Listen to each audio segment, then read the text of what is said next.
O século XVII havia sido uma época de plena floração para o espírito francês.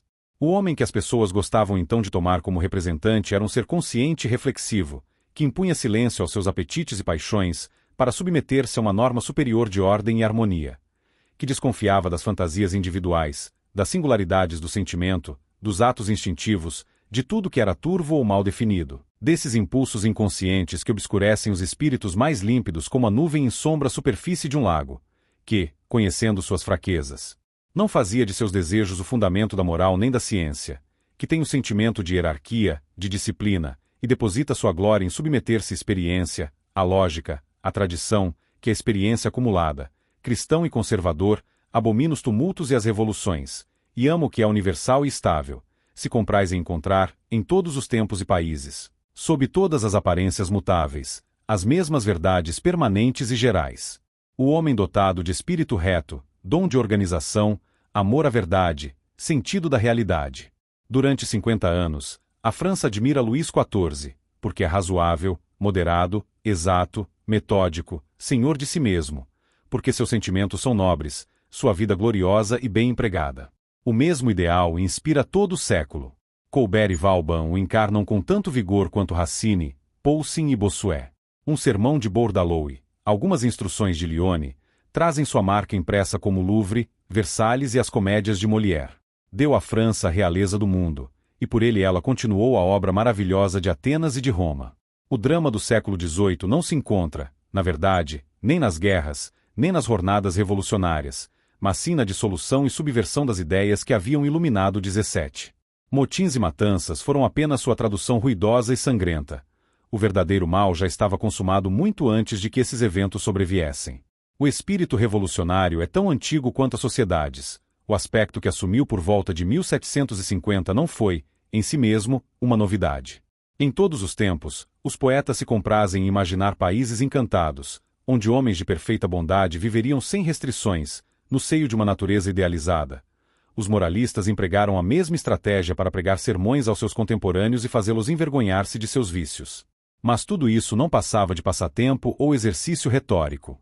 Para que esses devaneios se convertam em dogmas, para que essas diversões intelectuais derivem em ódio à autoridade e em desprezo por uma civilização, é necessário que estejam impregnados de paixão religiosa. A Reforma foi a primeira explosão do individualismo destrutivo e da sentimentalidade republicana. As grandes questões intelectuais e sociais deixaram de ser resolvidas em comum e segundo os caminhos tradicionais, e passaram a ser interpretadas no segredo dos corações e no isolamento das consciências. As aspirações incertas de cada indivíduo tornaram-se, para ele, a soma da verdade. A atividade coordenada das agremiações naturais, seus hábitos de disciplina religiosa e estética, desapareceram diante das iniciativas particulares de cada um de seus membros. A isso se chamou libertação. Onde quer que a reforma triunfou em sua forma mais pura, a luterana, essa libertação não foi, na realidade, senão anarquia, e, quando passou o período de fermentação, acabou por resolver-se em um fracionamento territorial quase infinito e em uma desagregação moral quase irremediável. A unidade francesa foi salva, e com ela o rei. Triunfante o classicismo, Pascal, Descartes, Bossuet, La Bruyère emprestam à monarquia sua concepção de direito e de governo. Parecia que nada poderia mais, no futuro, perturbar aquele equilíbrio e aquela harmonia. No entanto, o misticismo revolucionário não estava morto. Ele inspira as declamações dos libertinos contra a memória e a razão, que corromperam a natureza e roubaram do homem o gosto e a arte do prazer puro. Ele impulsiona os libelistas protestantes, que, da Holanda e da Alemanha, inundam a França e a Europa com seus folhetos. Ele corrompe com suas quimeras um dos espíritos mais sutis e brilhantes do século, Fénelon. Luís XIV havia se dado ao trabalho de escrever, para seus filhos, uma espécie de manual do perfeito soberano, no qual se esforçava por fazê-los sentir a majestade de sua condição, a fim de que cumprissem os deveres que ela impunha com amor e serenidade. Fénelon, preceptor do herdeiro do trono, dedica-se a incutir-lhe repulsa por ela. O Telêmaco é uma crítica melíflua de todos os princípios monárquicos. O ofício de rei é grande, nobre, delicioso, havia escrito Luís XIV. Que loucura, diz Fénelon, por sua felicidade em governar os homens. Ó, insensato aquele que deseja reinar. Feliz o que se limita a uma condição particular e pacífica, onde a virtude lhe será menos difícil. Teme, pois, meu filho, teme, pois, uma situação tão perigosa. É uma servidão esmagadora. Os homens de Estado que, desde a Fronda, haviam refletido sobre a estrutura e a solidez dos governos, haviam extraído de seu exame uma desconfiança instintiva em relação à besta humana. E como não temiam as palavras, não hesitaram em dizer que ela deve ser contida pela força, e que, em última instância, a força é o fundamento de toda a sociedade. Nunca me esquecerei, conta de Argenson, do que me disse meu falecido pai na primeira vez em que me permitiu conversar com ele sobre os primeiros movimentos do parlamento contra a autoridade real.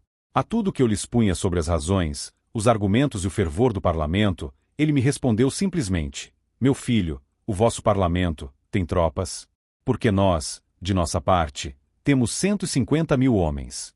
A isso se resume a questão. Fenelon não leva em conta esses espíritos frios e positivos, afogando dificuldades e objeções num dilúvio de efusões otimistas, afirma imperturbavelmente: quando a justiça e a verdade falam, acalmam todas as paixões. Todos os povos são irmãos e devem amar-se como tais. O rei de Fenelon está sentenciado ao céu e à guilhotina, depois de ter causado, com a mão na consciência, a desgraça de seus súditos e de haver conduzido seu povo à derrota e à anarquia. Mas Fenelon chegou cedo demais. O inabalável bom senso de Luís XIV e uma polêmica de Bossuet, admirável pela razão e eloquência, bastaram para sufocar o incêndio que se anunciava. Alguma centelha que brotava aqui ou ali não propagou o fogo além. Serão necessárias as viagens a Londres de Montesquieu e Voltaire para reanimar, e desta vez com método, a pregação individualista e revolucionária. Do país inglês, Montesquieu e Voltaire trazem uma imagem que nos surpreende.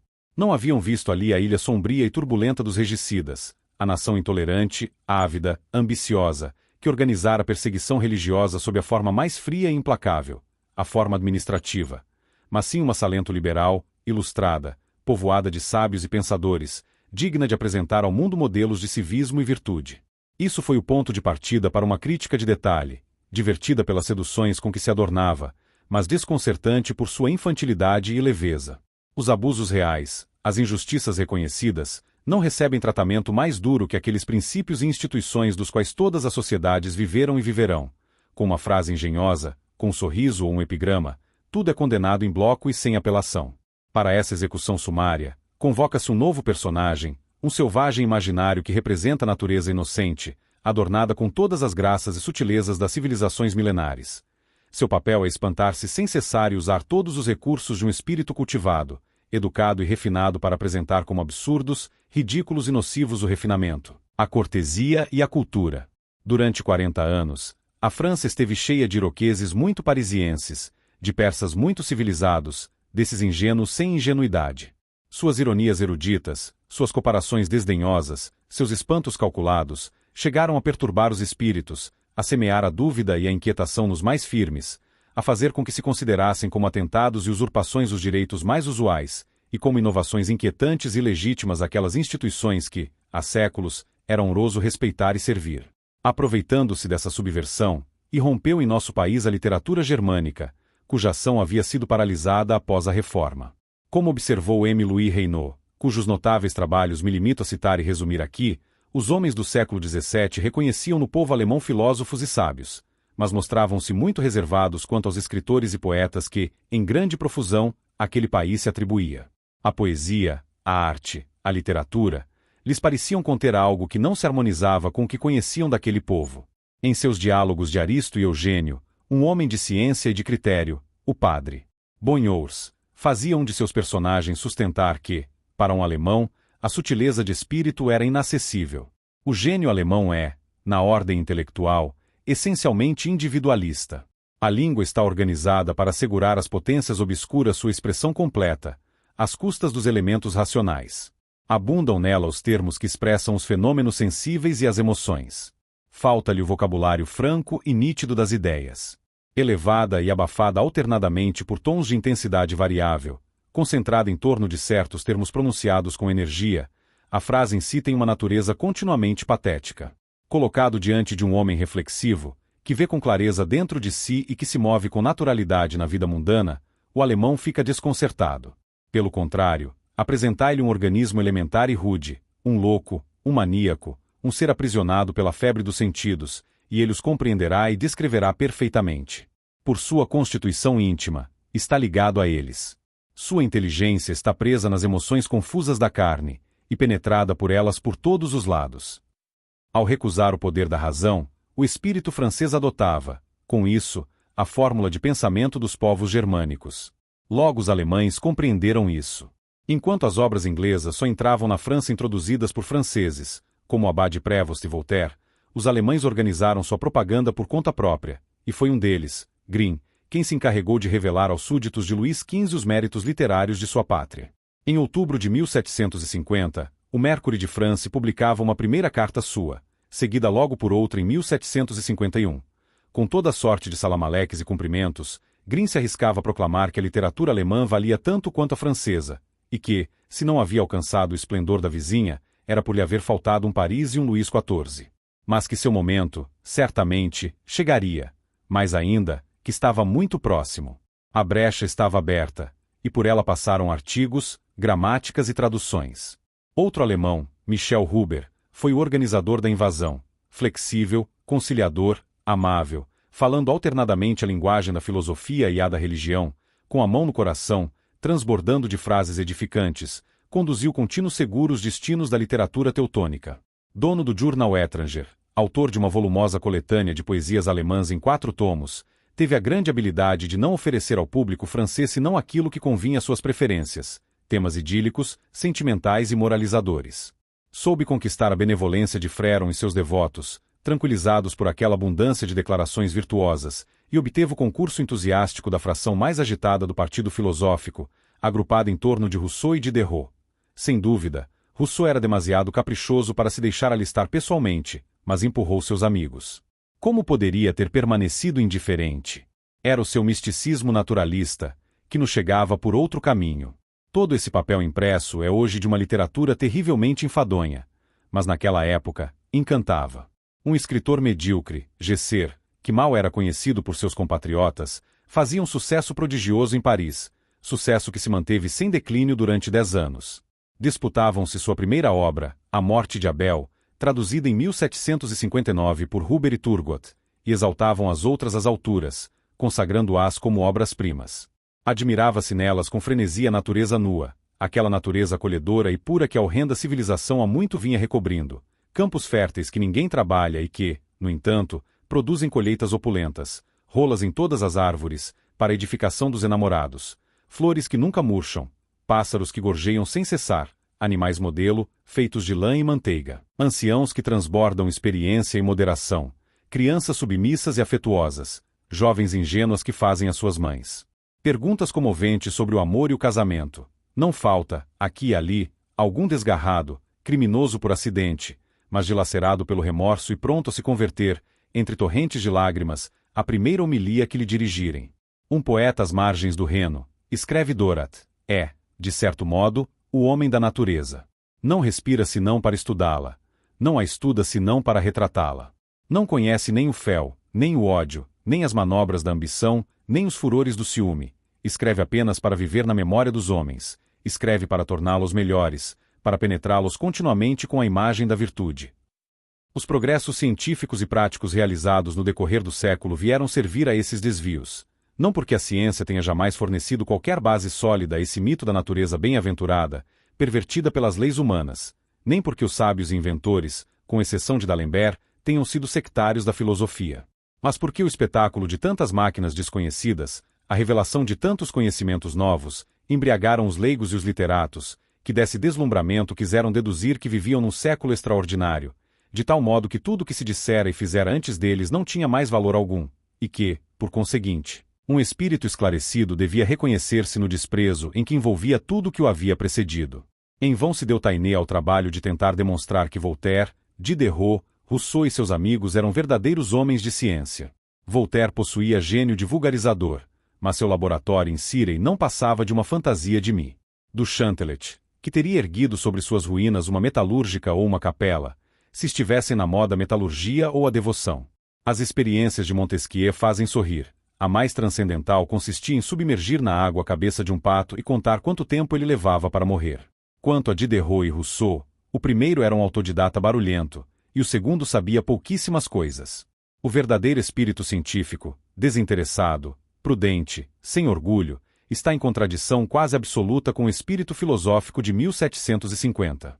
Para ele, as hipóteses não são senão arranjos provisórios, que permitem agrupar certo número de resultados experimentais. A experiência é o juiz supremo, e nenhuma teoria, por mais sedutora que pareça, pode resistir a seu veredito adverso. Jamais os filósofos praticaram essa submissão do sujeito ao objeto, nem podiam fazê-lo, sem condensar-se a si mesmos. A sentimentalidade declamatória a que se entregavam os tornava incapazes para a observação e insensíveis à experiência. As afirmações de Buffon, tão sensatas e tão sólidas, sobre a formação das rochas sedimentares, Voltaire opõe argumentos de uma puerilidade espantosa. E se distrai repetindo as experiências de Spallanzani sobre os limacos, é unicamente para delas extrair um libelo contra os frades e a religião, os caracóis do R.P. L. Carbotier. O padre L. Carbotier, pregador e cozinheiro do grande convento da cidade de Clermont, escreve ao padre Elias, carmelita descalço e doutor em teologia. Há algum tempo, só se falava dos jesuítas, e agora só se fala dos caracóis. Cada coisa tem seu tempo, mas o certo é que os caracóis durarão mais do que todas as nossas ordens religiosas, porque é claro que, se tivessem cortado a cabeça de todos os capuchinhos e carmelitas, eles já não poderiam mais admitir noviços, enquanto que, se corta o pescoço de um limaco, brota-lhe uma nova cabeça ao cabo de um mês. No dia 27 de maio, às 9 da manhã, com tempo limpo, cortei a cabeça completa, com suas 4 antenas, de 20 limacos nus, sem concha, de cor parda, e de 12 caracóis com concha. Cortei também a cabeça de 8 caracóis, mas entre as antenas. Ao fim de 15 dias, 2 dos meus limacos já apresentaram uma cabeça nascente, comem, e suas 4 antenas começam a brotar. Falei disso frequentemente em meus sermões, e não pude compará-lo senão a São Dionísio, a quem cortaram a cabeça e que caminhou 2 léguas com ela debaixo do braço, beijando-a eternamente. Mas se a história de São Dionísio é uma verdade teológica, a dos caracóis é uma verdade física e palpável, da qual todo mundo pode se certificar com os próprios olhos. A aventura de São Dionísio é o milagre de um dia, e a dos caracóis é o milagre de todos os dias. Tudo isso é muito divertido, mas guarda com as investigações do verdadeiro sábio, como diz Taine, falando justamente dessa pilhéria, apenas uma relação extremamente remota. Na realidade, os filósofos exaltaram as conquistas científicas de seu tempo, sem conhecê-las bem, porque acreditavam encontrar nelas argumentos contra a tradição, o catolicismo, a história e a autoridade. Mas não concederam atenção verdadeira e contínua senão às ciências mais abstratas, como as matemáticas puras e a mecânica celeste, cujos métodos dedutivos transportaram ao terreno político e social, onde eram tanto menos aplicáveis, quanto mais repousavam sobre o postulado da bondade natural do homem, o qual não possui nenhum caráter de evidência. De 1751 a 1772, a enciclopédia reuniu contra o inimigo comum todas essas ideias e aspirações: crítica à monarquia e aos seus sustentáculos intelectuais, ateísmo, sensualismo, exaltação do século XVIII como século do progresso e das luzes, liberalismo econômico, desprezo pela civilização, apologia de um suposto estado natural do homem no qual todos seriam iguais em direitos e bens, e, finalmente, um estudo muito detalhado e copioso de máquinas e oficinas. A essa parte, a mais bem feita e a mais útil, juntavam-se 11 tomos de pranchas antigas, ela servia de cortina para todo o restante. Rousseau não era afeiçoado aos enciclopedistas, haviam ferido sua vaidade, e parte de suas doutrinas lhe causava repulsa. Mas isso não impedia de concordar com eles no essencial, e, no fim das contas, foi seu gênio que conferiu brilho à mística revolucionária e lhe deu sua força de difusão. Nascido desgraçadamente, sem família, sem amigos, pervertido até a medula por suas primeiras aventuras femininas, devorado por uma inquieta fúria, que acabará por se transformar em pura demência, viera de Genebra, uma das cidades da Reforma, onde há 2 séculos fermentavam germes de decomposição. Para celebrar seus arroubos, suas rebeldias, suas inquietações, sua ânsia de destruição, encontrará acentos de uma amplitude e de uma beleza espantosas. E é algo horrível esse uso das mais elevadas potências da linguagem e da poesia para a canonização de uma alma tão sórdida. Mas Rousseau não se limita aos anátemas, às lamentações, às invectivas. Ele pretende estabelecer as bases da sociedade futura, que deve assegurar aos homens o exercício de seus direitos naturais. Essas bases são a completa igualdade entre os associados, a alienação dos direitos individuais em favor da coletividade, a submissão dos contratantes à vontade geral. Entendamo-nos bem quanto ao sentido dessa expressão. A vontade geral não é a da maioria, mas sim a voz profunda da consciência humana, tal como deveria falar em cada um de nós, e tal como se expressa pela boca dos cidadãos mais virtuosos e mais ilustrados.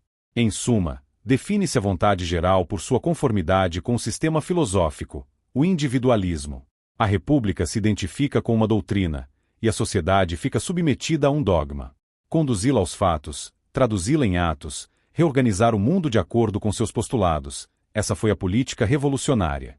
Seu primeiro trabalho, seu único trabalho, por assim dizer, consiste em destruir e impedir que renasçam todos os organismos que até então enquadravam e sustentavam os indivíduos e que, doravante, serão considerados como imorais e opressores. A propriedade, a família, a corporação, a cidade, a província, a pátria, a igreja, são todos obstáculos a serem demolidos. Objetar-se-á que a maioria dos cidadãos os respeita, que neles se compraz, que neles encontra a felicidade e a paz da alma. Pouco importa, não há liberdade contra a liberdade. Se a vontade geral não fala por meio deles, é que são pervertidos, degradados, e é dever dos cidadãos conscientes emancipá-los, mesmo contra sua vontade. Convertida em religião, a república tem sua ortodoxia, seus eleitos e seus réprobos. Maiorias, eleições, votos, consultas populares. Tudo isso é fachada, é o jogo a que se entregam os inocentes, espantando-se de que suas regras nunca se apliquem senão contra eles. Por trás dessas agitações, está o pequeno grupo dos fiéis e dos iluminados, em posse da verdade, juramentados para estabelecer seu império. Eles constituem a vontade geral. Quanto a seus adversários, qualquer que seja seu número, seu respeito pelo sufrágio universal, sua devoção à forma republicana, nunca serão mais do que reacionários, aristocratas, hereges e, em última instância, usurpadores, pois assim como há um rei legítimo, há também um povo legítimo. Contra eles, todos os meios são permitidos, desde a fraude eleitoral até a guilhotina. A isso conduzem os idílios e as pieguices lacrimosas. O homem nasceu bom. Se há canalhas e malvados, é porque foram corrompidos pela civilização. Para regenerar-se, deve, pois, rejeitar seus pretensos benefícios, que não são, na realidade, senão grilhões e injustiças. Se vacila, a força obrigará, porque sua má vontade é um crime contra a virtude. Serão declarados suspeitos todos aqueles que, não tendo feito nada contra a revolução, também não fizeram nada a favor dela. Mas não se compreenderia bem a formação do misticismo revolucionário, nem, sobretudo, sua evolução, de certo modo mecânica e fatal, rumo à forma mais extremada, se não fossem levadas em conta as características peculiares do meio que o acolheu, nutriu e propagou. Seu estudo ainda não foi feito de forma metódica e completa. Augustin Cochin, que o empreendeu, morreu antes de concluí-lo.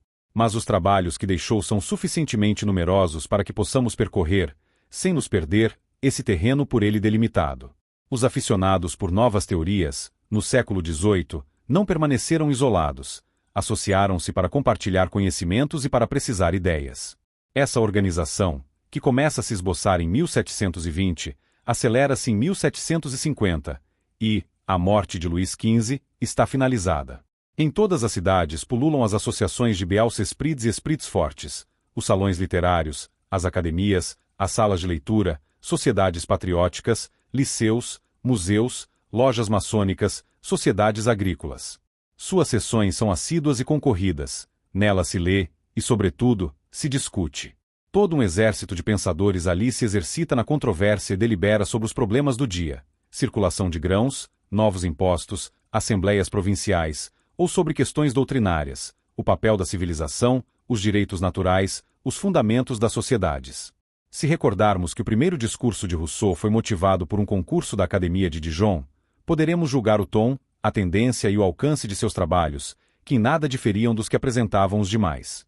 Todas as sociedades estavam, com efeito, interligadas entre si, ora por vínculos de filiação, como as lojas maçônicas, ora por uma correspondência incessante, que submetia as mais isoladas e menos ativas àquelas mais ousadas e bem informadas.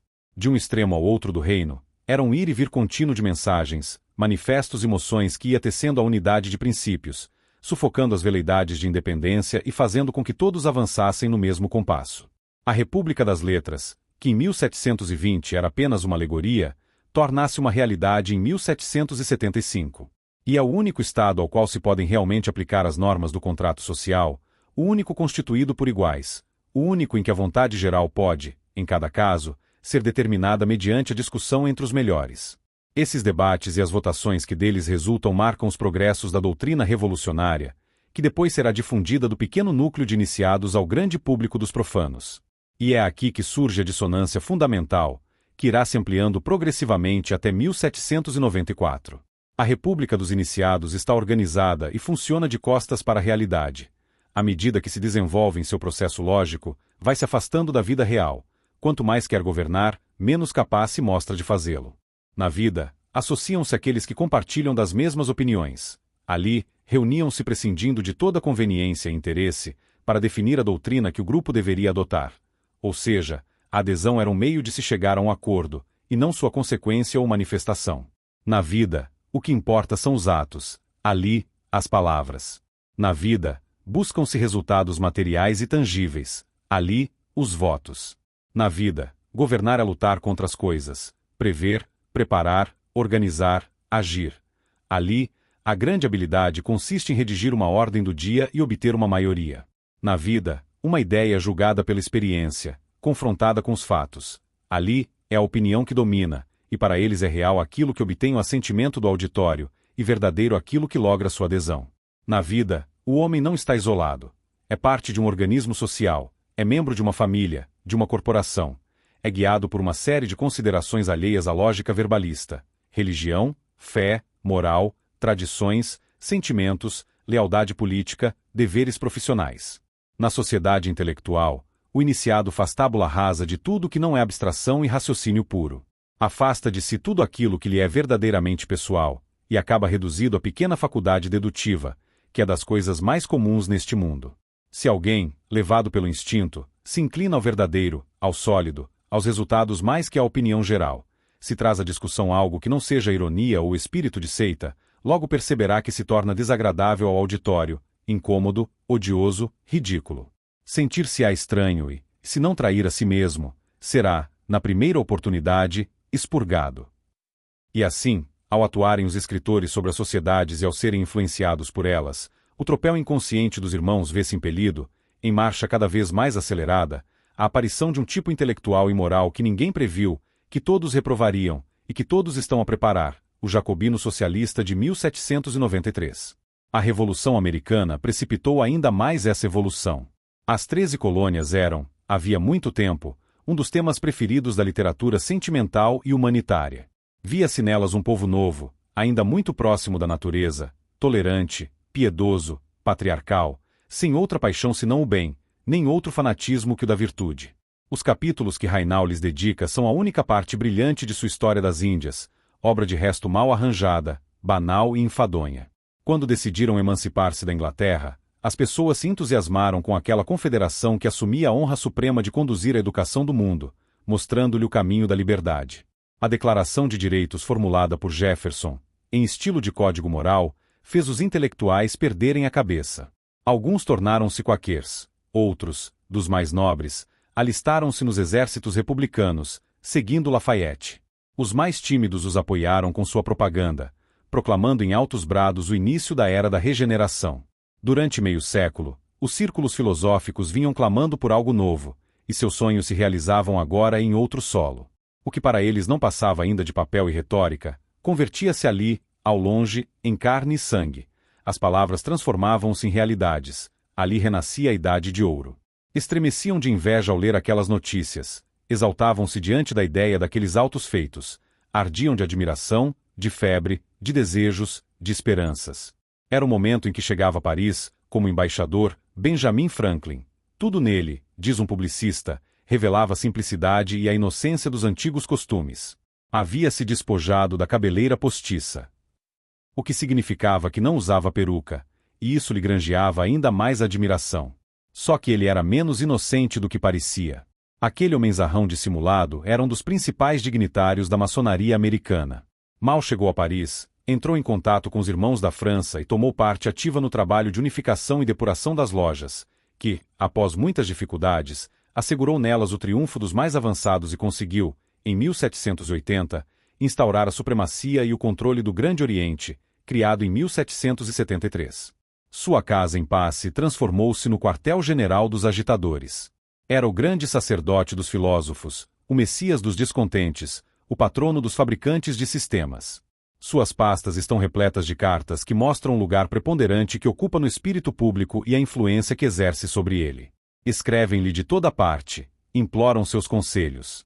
Um mestre-escola lhe envia um projeto de pacto federal e maçônico para impô-lo aos soberanos europeus. Um cardeal, Rohan, o do colar, organiza festas em sua homenagem. Um médico, Marat, lhe submete algumas experiências de física. Um advogado, Brissot, pede notícias do Novo Mundo, onde pensa ir tomar lições sobre a Revolução. Outro lhe dedica seu primeiro discurso forense, Robespierre. Quando Franklin parte da França, a lenda dos Estados Unidos torna-se indestrutível. Seu sucessor, Jefferson, não faz senão confirmá-la. Dela deriva uma literatura novelesca e enfática, que repete incansavelmente o elogio do povo eleito, da República Modelo. Alguns americanos, que se sentiam repugnados por tanta verborragia, protestaram em vão. Sua história havia se tornado artigo de fé. Os Estados Unidos haviam dado às doutrinas revolucionárias aquilo que ainda lhes faltava, o exemplo. O futuro já não dependia senão da energia do governo. Mas, restava ainda algum sentido governamental?